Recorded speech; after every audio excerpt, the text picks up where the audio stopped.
513, Am I a Soldier of the Cross?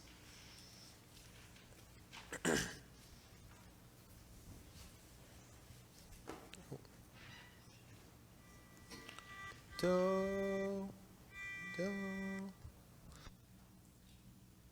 Am I a soldier on the cross of the Lord of the Lamb?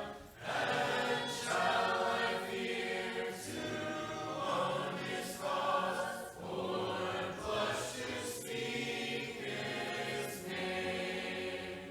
Must I be carried to the skies on flowery bands of ease, while others fought to win the prize, and sailed through bloody seas? Are there no foes for me to face? Must I thus in the flood? Is this the world of friend to grace, to help me on to God?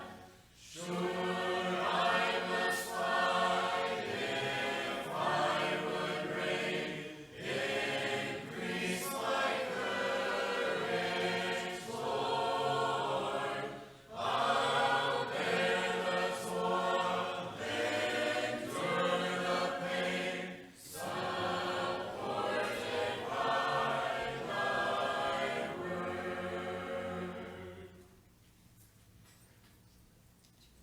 Sounds like a lot of people know that.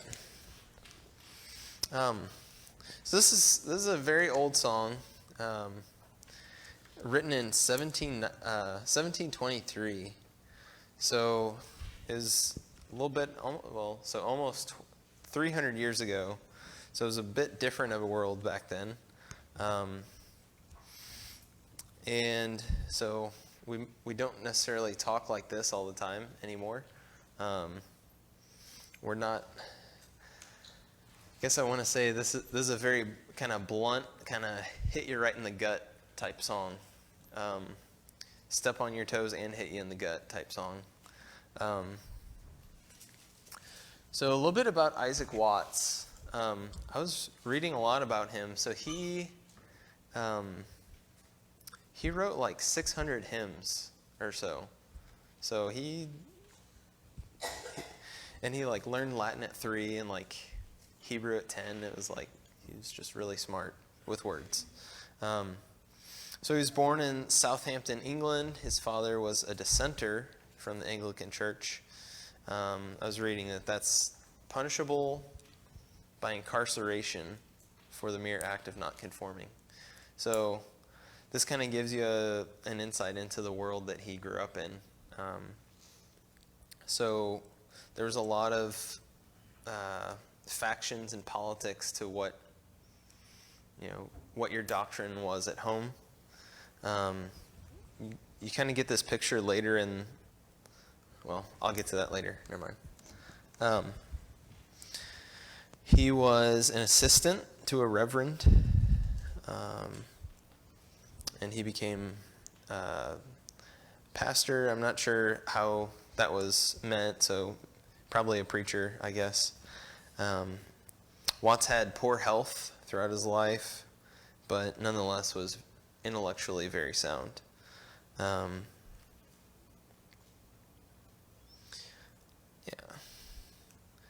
So, there's a little bit of background on the hymn itself. So, some people call this kind of like a theological guilt trip. Basically, just a lot of questions that we already know the answer to. A lot of rhetorical questions for ourselves that we should all know.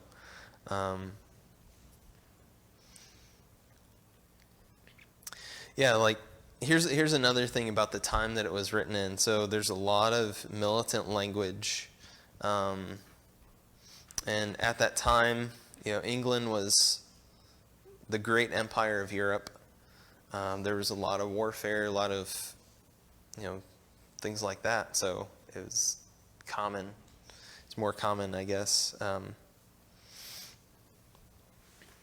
see. So let's dive into the lyrics. If no one had any, does anyone have any more history or background on the song by chance, or initial comments? Okay. Verse 1. Am I a soldier of the cross, a follower of the Lamb? So it's interesting how he describes a follower of the Lamb is a soldier of the cross.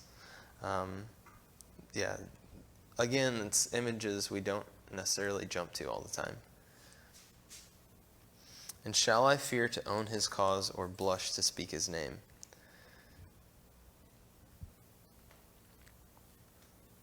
Any comments so far? Well, anytime you see songs written as a question, it just kind of strikes you differently, like if you compare this to the first one that pops up in my mind with a similar theme, stand up for Jesus. Yeah. It's just like an admonition, it's an encouragement, we're reminding ourselves, we're reminding each other, but this one, because it's questioning, is meant to make me go more inward and more introspective and like, okay, I'm here, presumably in worship, claiming to be this, but am I really this? Like, is my life really representative of a soldier of the cross? Yeah, it's definitely a very introspective song. We saw two hands over here. I just thought this. I'm just thinking out loud here, but couple the question in the song with like what's going on in the author's life at this time of like trial. Like, his dad was incarcerated for being a dissenter. I don't think he was, but it was something that could have happened. But still, like a dangerous time Yeah. to be doing what he was doing and to be believing as he was believing. And just kind of like asking himself this as he goes, like goading himself, like, is this what I'm going to do? Is this who I am? Mm-hmm. And I think I think that's a cool application throughout our lives. It's like, is this who I am? Is this what I'm going to do? And so I just thought that was neat. Just to go off that same point, Jake, it sort of feels like there's a contrast here between being strong and being humble and submissive. Because when you think of an image of a soldier of the cross, you sort of think of that original picture that you got up there of like a sword and armor going into a battle. But the follower of the Lamb sort of talks about submitting and being humble and weak, and we need to be both at the same time. He's sort of grappling with that, how he wants to have no fear for the cause, it says in the third line, or the picture of blushing at the end as well, if you're ashamed or if you're embarrassed for some reason. So there's sort of this inherent contrast of, I want to be strong, but Christ also calls me to be weak. Becky? I was just gonna Thank say, you. I think the beginning, the soldier and the follower, he's asking himself, am I those things? But if I am those things, then I would never be afraid to say I belong to Jesus or speak his name. And so it's such a contrast. Like, if I'm that person that's fearful that won't even say I belong to him, then I'm not a soldier of the cross and I'm not a follower of the Lamb. Yeah. Yeah. I've got some verses from the Bible later that really go with this first verse that we'll get to later. All right. Is that all good for the first verse? All right. Must I be carried to the skies on flowery beds of ease, while others fought to win the prize and sailed through bloody seas?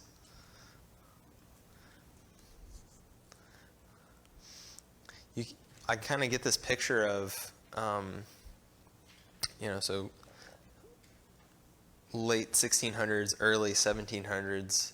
It was pretty common for them to be, going across the seas, and it wasn't a very safe thing to do.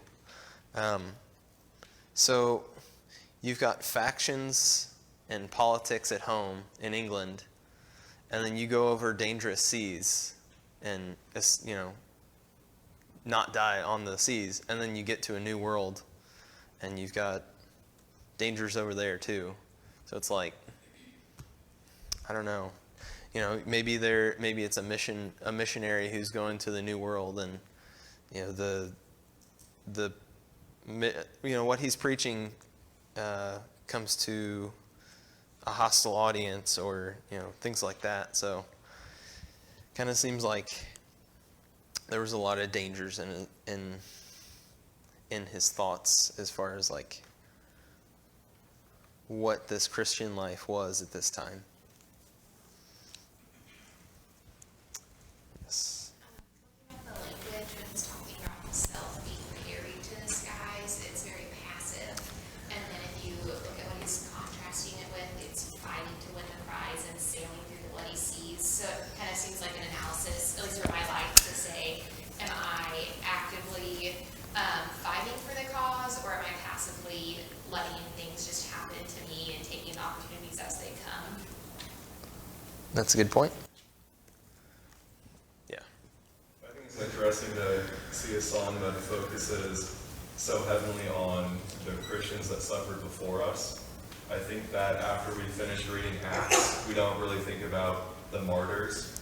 Oh yeah. There's a huge contrast between, what is more luxurious than being taken to heaven up on a bed of flowers? But we forget those who kept fighting and were drowning in the sea, because what did they give? They gave their life. They were put to death for it. Yeah. And so I think that just brings a whole other layer to the song, because you're going back and you're recounting those who suffered. And I'm sure we can find common circumstances where we can both see suffering, but rarely are we able to go back and say, true, but I've never known someone to reach death because of it. Yeah. Yeah, I think this is kind of a verse that's maybe hard for us to grasp at this time. Just the understanding that it does go to becoming a martyr, and we read about it through history and throughout the scriptures. Yes, Becky. I think when I was just singing it, I was thinking about how I've seen a couple of things on Facebook the last couple of days about how the Christians in Afghanistan are like really, if they choose to go to worship, they can die and their family can die. And yet here in America, like anything and everything keeps us from being with our brethren. And just that parallel of when you really have to make a hard choice, what are you going to choose? It kind of reminds me of what we talked about in Nehemiah class on Sunday morning, where Nehemiah says, I'm doing a great work, why should the work stop? Just so I can come speak to you guys. Yeah. It's thematically not necessarily the same, but that's kind of the idea that we're shooting for with the song, is why should I be carried off in the skies and flowers when there are people that are fighting to win a prize, sailing through bloody seas? Why should I not work when there's work to be done? Yeah. Yeah, it's putting the ball in our court as far as, being active and not being ashamed. All right. Verse 3. Are there no foes for me to face? Must I not stem the flood? Is this vile world a friend to grace to help me on to God?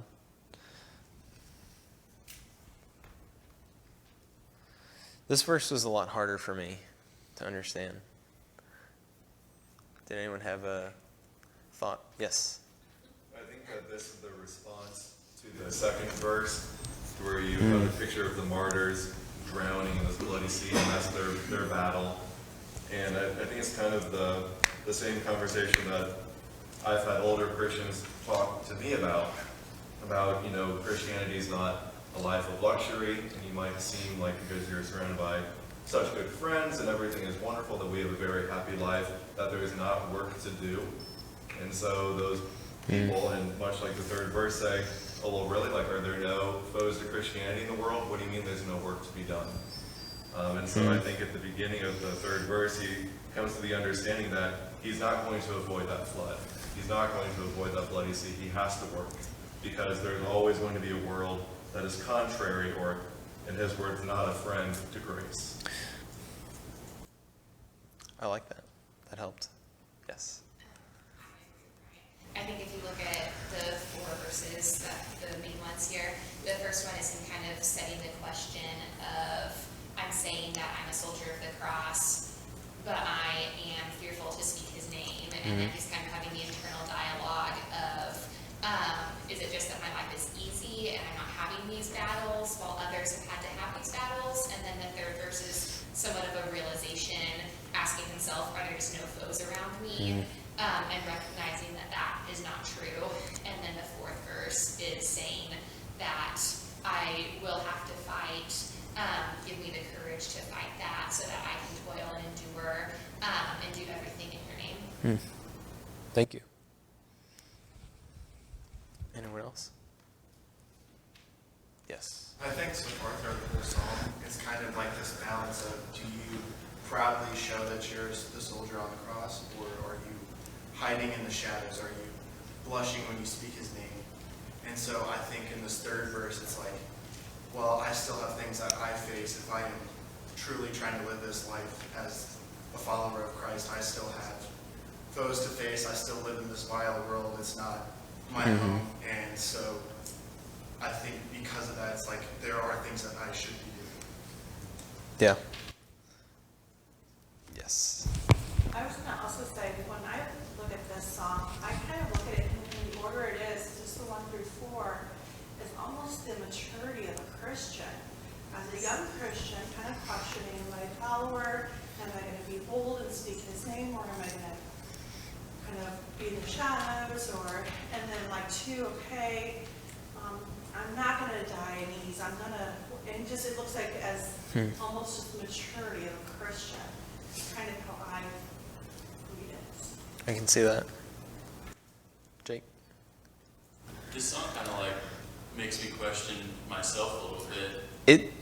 It's a punch in the gut and stepping on your toes. It's not, there's not many metaphors here. It's just kind of straight to the point. Yeah, it'll kick you in the teeth. Yeah. I just think like, is my life too easy? You know what I mean? Like, am I the dude on the bed of flowers? Like, am I the one who's getting carried?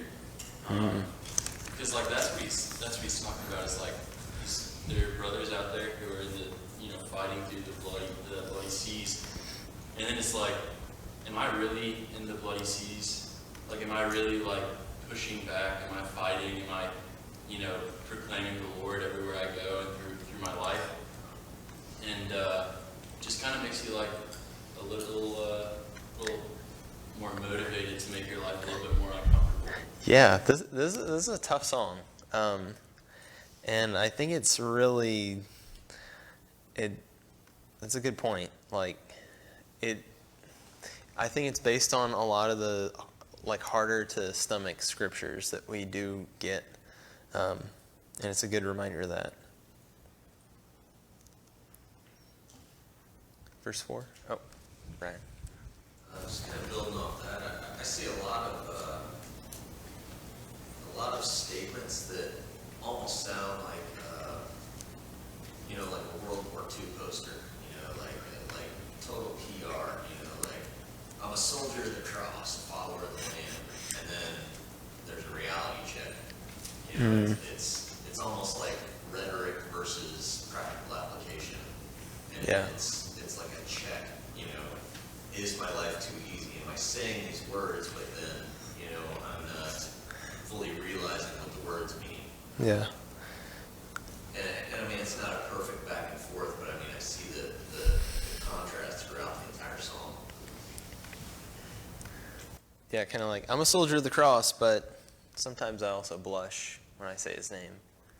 Like, I see that too, yeah. Good point. Verse 4.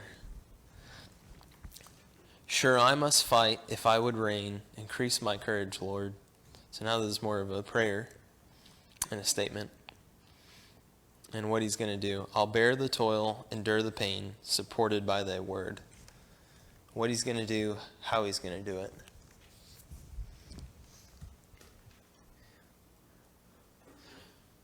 This verse seems a little bit more simple, more straightforward.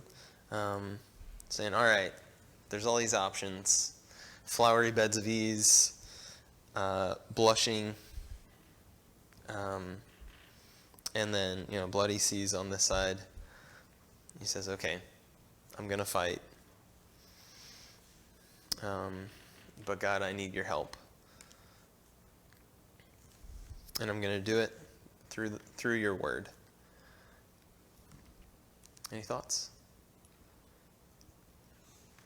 The first thing that comes to my mind is what's missing in verse 4, and I think for me, the shocking part that's missing is it says nothing about other people. Like Yeah. it's just all you need is in verse 4. Mm. I think that's incredibly challenging. Yeah. Yeah, not supported by thy word and all my brethren.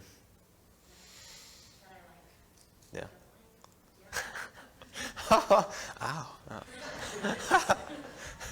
Yes, Sarah. Going off what Morgan said, I think it's kind of like a reminder that our faith is solely our own, Mm. and not relying on brethren, but sure, we can be encouraged by brethren, but our faith is always our own. Yeah. Yes. My last comment, I promise. No. I need more of them. So. This just kind of reminds me of work a little bit, because we have a scoreboard that tells us exactly where we are at any moment, towards quota against every other person in the sales organization. And so at any moment of the day, you know exactly where you stand.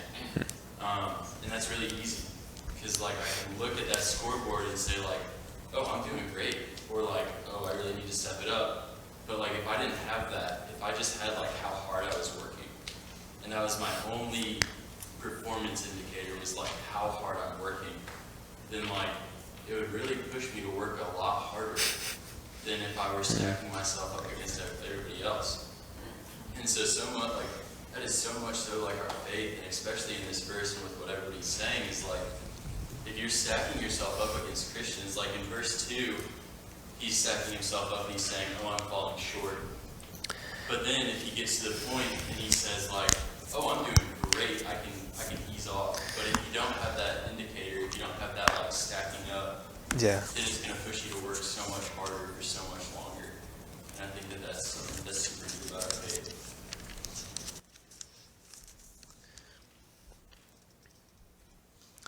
Yeah, you look in Acts and see the story of Stephen, and if you stack yourself against that, then yeah. But kind of what you're saying, if we say, all right, what can I do? What can I do in this circumstance to help the cause of Christ? So, yes. So going off of Jake's point,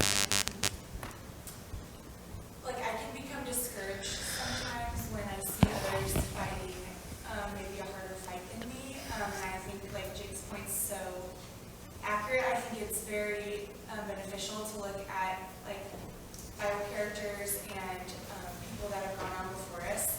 But I don't think that should stop us from running our own race. And maybe I'm just reiterating Jake's point, but I just think that's so true. I should never say, well, I'm just not even going to try because this person's dealing with X, Y, Z, and I have not been confronted with that yet. Yeah. And it's all about, I don't know if you said it, but the situation in front of me and what I've been dealt with and how faithful can I be in that moment. Yeah. And I can just think of times when I've been well, I'm not running my race because, and maybe that is true, and maybe I do need to kick into it, I need to do better, but I loved Jake's plan. That's definitely a reminder for me. So. Yeah. Thank you. All right. We've got some alternative verses too. I think all that was good.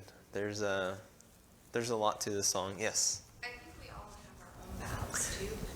We're not going, certain things are easier for other people. Certain people have battles that we struggle with that another person is well, what's the big deal?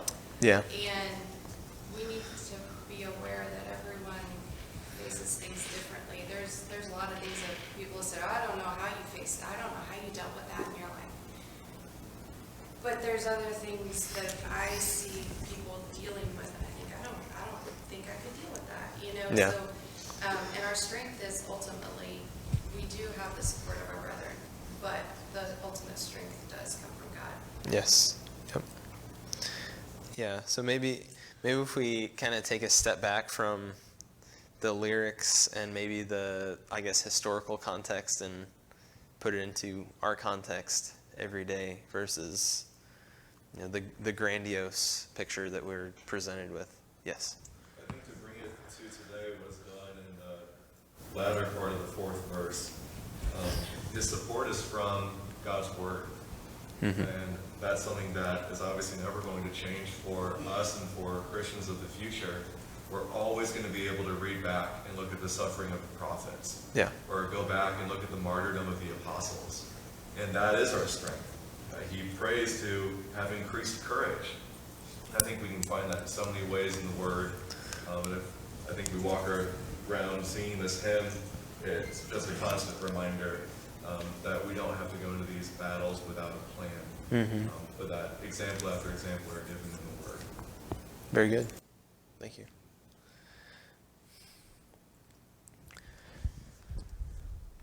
So yeah, this first alternative verse, I think, is a pretty good one. Thy saints in all this glorious war shall conquer though they die. They see the triumph from afar, by faith they bring it nigh. So whatever we're going through, we can still know that we're going to win if we're faithful.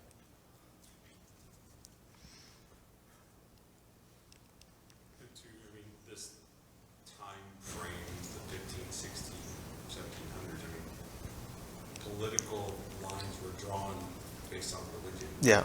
And just having a English translated Bible could get you thrown in jail or worse. Mm-hmm.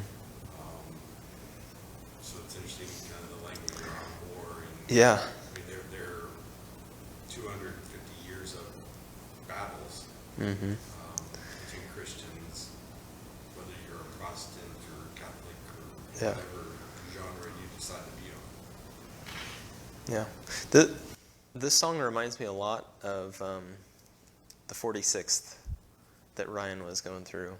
There's a lot of similar thoughts here, just with kind of holding on. When that illustrious day shall rise, and all thy armies shine in robes of victory through skies, the glory shall be thine. So I like this verse too, just because, we're talking about that, but it's no longer talking about the struggle for ourselves.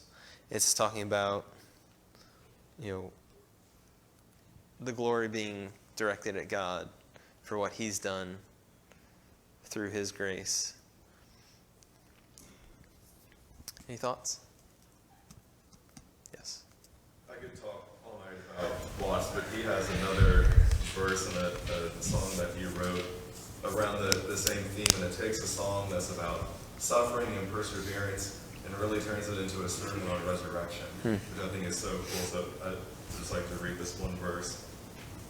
Our Lord sees every Christian die and feels each dying breath and calls up from the field nearby, be faithful unto death.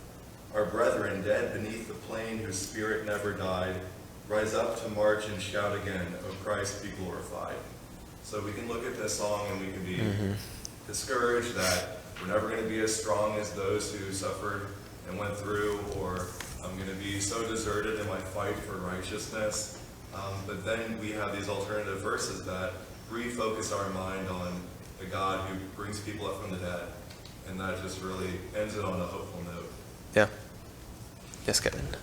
I was thinking about, for all 6 verses in total, that I really value the thought progression. We talked a little bit about that, but the first 3 verses are the introspection, like your self-analysis of, am I doing all that I can be doing? And there were a lot of good comments about, like, we're not measuring up to somebody else. It's that self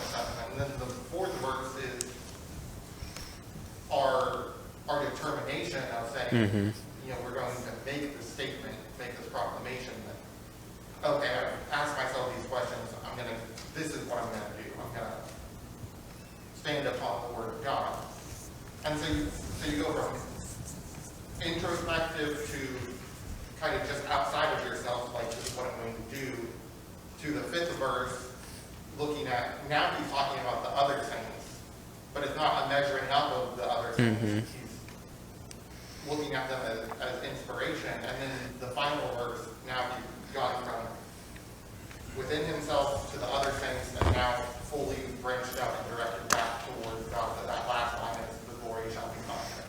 This whole series of thought and development is ultimately leading to that final thing. Yeah. I do see that, and I kind of wonder why a lot of the bookmakers chose to get rid of some of these later verses.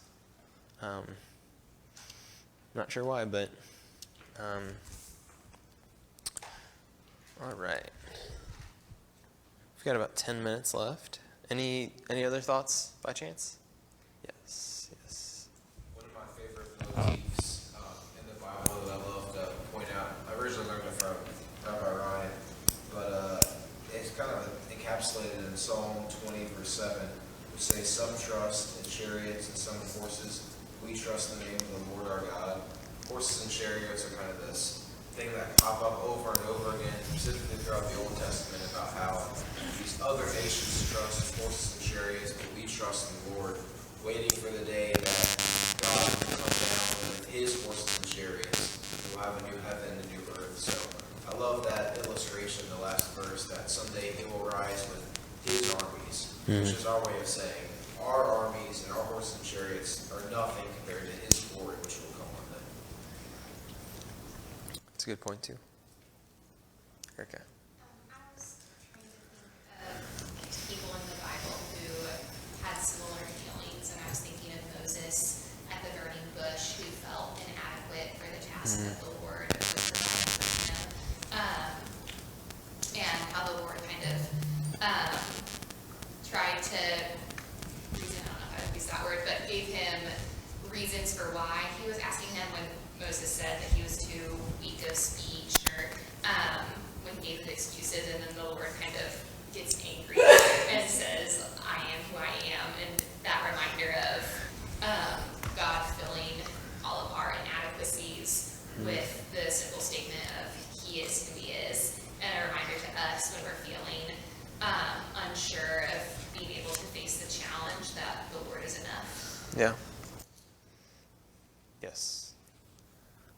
We don't necessarily see what Timothy maybe asked Paul, but we do see the words of encouragement that Paul sends back to Timothy in 2 Timothy chapter 3. He's like, hey, people who proclaim Christ and are Christians and desire to live a godly life will be persecuted. And evil people will go on and get worse. And he's like, ground yourself in what you know from the very beginning. And he goes on to, the scriptures are that grounding effect that we can lock onto. You see that in verse 4, that the word of God is that we can get encouragement from all of God's people throughout history. And what they've gone through. And that is the support in our times of need and in times of good. Thanks. Ready. Anyone else? See, I'm probably not going to read this, but a lot of the images we had here. I'll read some of the last parts of this. This is Ephesians 6, 10 through 20. Paul's talking about the whole armor of God, so it kind of has that. I kind of had these images here, so I'll just take a few snippets out of here. Finally, be strong in the Lord and in the strength of his might. Put on the whole armor of God, that you may be able to stand against the schemes of the devil. For we do not wrestle against flesh and blood, but against the rulers, against the authorities, against the cosmic powers over this present darkness, against the spiritual forces of evil in the heavenly places. Therefore, take up the whole armor of God. And then I want to jump down.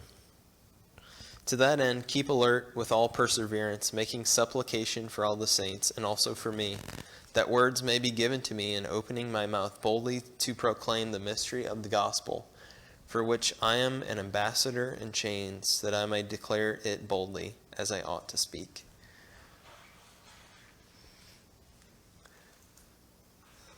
This kind of reminds me of the end of Galatians, where Paul is talking about having the brand marks, I believe, of Christ on him.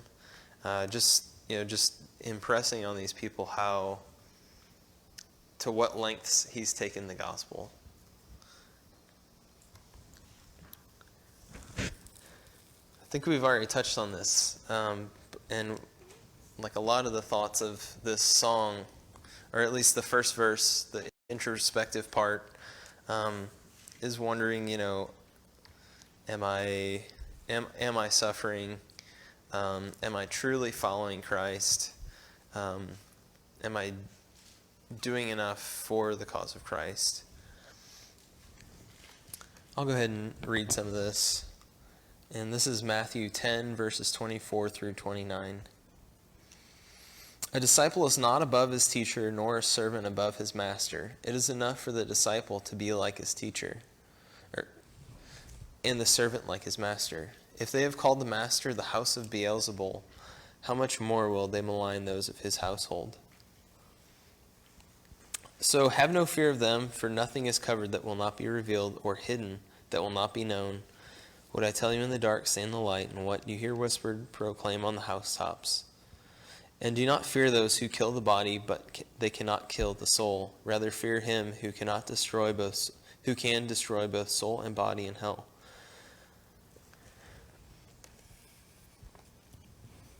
I'm going to skip down a little bit. So everyone who acknowledges me before men, I will also acknowledge before my Father who is in heaven. But whoever denies me before men, I will also deny before my Father who is in heaven. Do not think that I have come to bring peace to the earth. I have not come to bring peace, but a sword. For I have come to set a man against his father, and a daughter against her mother, and a daughter-in-law against her mother-in-law, and a person's enemies will be those of his own household. Whoever loves father or mother more than me is not worthy of me, and whoever loves son or daughter more than me is not worthy of me. And whoever does not take his cross and follow me is not worthy of me. Whoever finds his life will lose it, and whoever loses his life for my sake will find it. So, then again, I'm sorry. So, that being said, that's all I had for the class, but I just thought, this hymn starts out with the introspective, tough questions based on the very tough statements that Jesus spoke to us and Paul spoke. And I think this whole song is just a challenge for us. Just a challenge to keep with it, keep doing what we can do. Any other thoughts? I would just like to add, not just for the sake of doing it, I feel like that's maybe where you start, but hopefully we won't all finish that way. Like hopefully God will be glorified, and then people will want to know him because they know us. Yeah.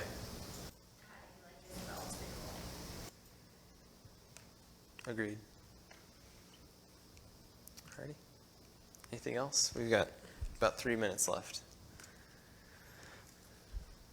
Okay. I just was remembering when you had that little picture up there of the armor of God, how the only offensive weapon that we have in that whole armor is our sword of the Spirit, or God's Word. Mm-hmm. So the only thing that we should be using on the offensive is God's Word, not my opinions or my politics or anything of mine. Only Yeah. God's Word. And that everything else He gave us is just to protect us.